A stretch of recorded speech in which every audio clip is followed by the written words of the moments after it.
कार्य करत असताना आत्ताचे आलेले नवीन विविध रिपब्लिकन नेते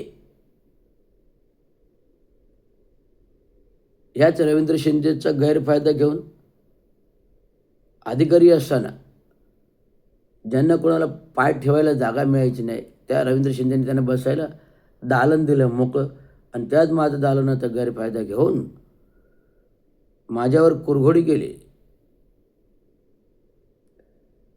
एकनाथराव शिंदेंना सस्पेन्शन करायला लावलं आणि माझ्या वडिलांची युनियन फोडण्याचा प्रयत्न केला, डुप्लिकेट लेटर्स छापले. अशा प्रकारे ही नालायक माणसे असून सुद्धा नालायकपणाचा पण काहीतरी कळस असतो, त्याच्याही पलीकडे गेलेली माणसे आहेत. माझ्या घरामध्ये कुटुंबामध्ये भांडणं लावण्याचं काम, माझ्या उपरोक्त मिसेसला फोन करून माझ्याबद्दल सांगणं, वाईट साईड सांगणं, परंतु मी वाईट साईड मार्गावरला नव्हतोच कधी. मी माझं प्रामाणिक काम भलं आणि समाजसेवा भली, बाबांचं कार्य भलं आणि लोकांना चांगलं उद्योग द्यायचो, निर्माण करायचो. आणि ह्या लोकांनाही समाजाच्या माझ्याकडून भरपूर आर्थिक मदत व्हायची आणि सामाजिक त्याग होता समाजासाठी. आणि अशा माणसाचा अधिकारी म्हणून वर बसलेला असेल त्याला कारवाई करून सस्पेन्शन करायला लागलं. सपोर्ट राजकीय आणि आयुष्यातून उठवण्याचा प्रयत्न, आत्महत्या करायचा प्रयत्न. मी रात्रभर कोविड कालावधीमध्ये ज्यावेळी घटना घडली, मी माझ्या घरी माहिती करून दिली नाही, पण माहिती ह्या लोकांनी सांगितलं आणि मी रात्रभर रडत बसलो. तसंच आपले एक शिक्षक आहेत चंद्रभान आझाद, त्यांच्याही घरी असंच लावायचं काम केलं. त्यामुळे त्यांच्या पतीपत्नीमध्ये दुरावा निर्माण. ते चंद्रभान आझाद आता गावी ग्रामसेवकाचं काम करतात, ठेकेदारीचं काम करतात. त्यामुळे हे कुटुंब कोणाची उद्ध्वस्त करायची, कशी करायची, कशा प्रकारे करायचं घरदार उद्ध्वस्त, तर ह्या नीच लोकांना चांगल्या प्रकारे माहिती आहे. आणि अजून पण काल परवा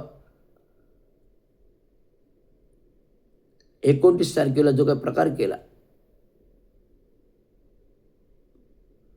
भर महानगरपालिका कॅन्टीनमध्ये विनाकारण येऊन शिवीगाळ करणं आणि पैशाची मागणी करणं, हे गैरकृत्य होतं. हा प्रकार एकदा नाही, दोनदा तीनदा झाला. त्यामुळे त्या दिवशी जो प्रकार झाला तो माझ्या डोक्यावरचं पाणी वाहून गेलं, कर झाला. त्यामुळे मी माझे जे काय रुद्र अवतार त्याला दाखवला, मी कोण आहे, काय आहे. रवींद्र शिंदे काय आहे? रवींद्र म्हणजे एक सूर्य आहे, सूर्य तेज आहे, प्रगल्भ आहे, गरम आहे. त्याचे जर चटके खाल्ले तर आधीच तुम्ही काय आहे, त्यात अजून काय निळे व्हाल, जळून राख व्हाल. त्यामुळे रवींद्र शिंदेंच्या नादी लागू नका. रवींद्र शिंदे हा संविधान पोळून प्यालेला आहे, संविधान पोळून प्यालेलं आहे. त्यामुळे कायद्याचा रक्षक आहे, कायद्याचं भक्षक आहे, सर्व गोष्टी शासकीय कायद्यानुसार करतो. त्यामुळे विनाकारण बदनाम करायचा प्रयत्न हे भास्कर वाघमोरे यांनी जो काही केला त्याला तुम्ही ठाणं सोडून द्यायला लावणार. हा माझ्या काळ्या दगडावरची पांढरी रेघ आहे.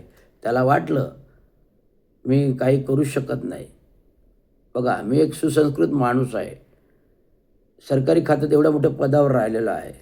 त्यामुळे एवढ्या मोठ्या पदावर राहिलेल्या माणसाची लायकी काढणं चार चौघामध्ये कितपत कोणाला पटलं असतं.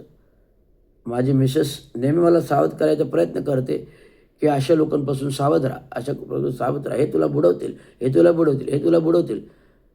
मी मिसेसचं ऐकलं नाही. माझा समाज आहे, चुकला तरी माझा समाज आहे, झुकला तरी माझा समाज आहे, कोणी अंगावर आलं तरी माझा समाज आहे. हे भावना ठोक्यात ठेवताना मी सावरून घेण्याचा प्रयत्न केला, परंतु माझ्याच घरावरती कुऱ्हाड मारण्याचा प्रयत्न या भास्कर वाघमारे आणि प्रमोद इंगळेंनी केला. माझ्या उपवृक्ष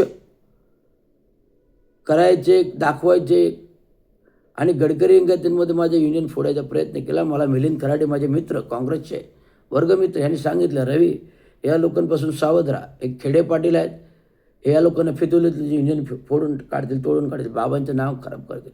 हे सत्य झालं, परंतु बाबांचं नाव खराब होऊ देता कामा नये आणि मी ते दिलं पण नाही आहे.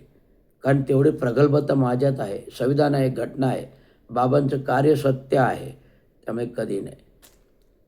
जर मी माझ्या खात्यामध्ये अभियंता राहिलो आहे आणि जर मी कर्मचाऱ्यांसाठी भांडतो आहे, कर्मचाऱ्यांची युनियनवर भांडतो आहे, तर युनियनला जे काही आर्थिक खर्च लागतो तो मी अधिकाऱ्यांनी माझ्या मित्रांकडून इंजिनियर्स लोकांकडून स्वतः हाताने मागून घेतो. विविध पत्रकार मीडिया आहे, विविध पेपर वर्क आहे, विविध धावपळ आहे.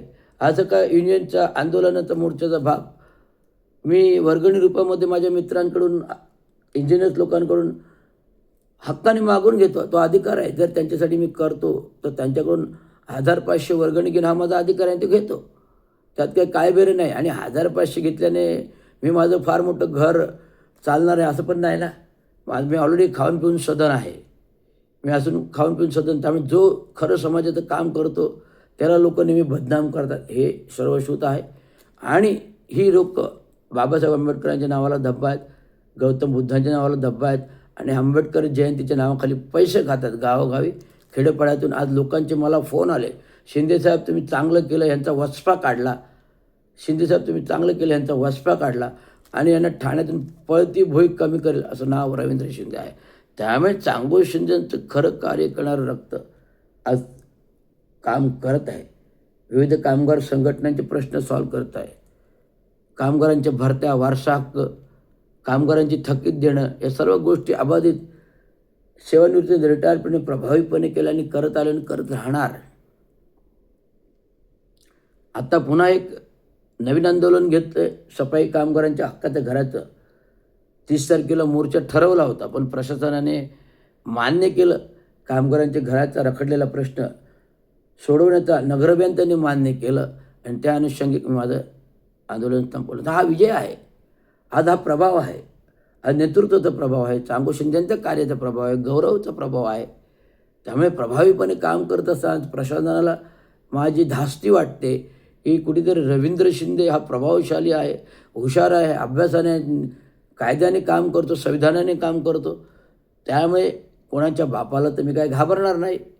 कोणी काही येईना, कोणी किती का मोठं येईना, मुख्यमंत्री असतो, राष्ट्रपती असतो, राज्यपाल असतो, मी संविधानिक काम करतो. त्यामुळे संविधानमय कोणाला भीती वाटणं गरजेचं नाही. त्यामुळे कुठल्याही महाराष्ट्र राज्याच्या पातळीवर असतं, कुठल्याही देशाच्या राज्याच्या पातळीवर असतो, माझं हे काम हे सार्वभौम राहील. जे कामगार हा माझं दैवत्व आहे. जे बाबांचं दैवत्व होतं हा माझं दैवत्व आहे, मी स्वीकारलेलं आहे. त्यासाठी मी घरादारावर माझं नांगर ठेवलेलं आहे आणि सार्वभौम कामगारांसाठी व्हायलेलं. एवढं सांगतो. जय भीम, जय महाराष्ट्र, जय भारत.